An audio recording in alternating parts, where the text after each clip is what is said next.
Snuff the beetles! Snuff them! Go, go, go! Davos, imprisoned beneath Dragonstone, is visited by Melisandre. The Red Woman tells Davos that her purpose is to keep darkness at bay. When Davos asks about the shadow she birthed, she tells him that Stannis is too weak, and should she draw more life energy from him, he would die.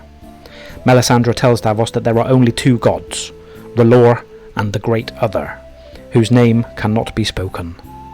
They are opposites, white and black, good and evil, fire and ice. The other is the god of darkness, the soul of ice, and his war with R'hllor is everywhere and everlasting. Melisandre claims that the other's servants often hide in plain view, but the priests of R'hllor can see through the falsehoods. She explains that she saw in the flames that Davos wanted to murder her. Davos admits to this, blaming her for the death of his own sons who died in the Battle of the Blackwater. Melisandre speaks of a prophecy which portends that Azor Ahai will be born again in the light of R'hllor, and she is convinced that Stannis is the embodiment of this prophecy, saying, "When the red star bleeds and the darkness gathers, Azor Ahai shall be born again amidst smoke and salt to wake dragons out of stone."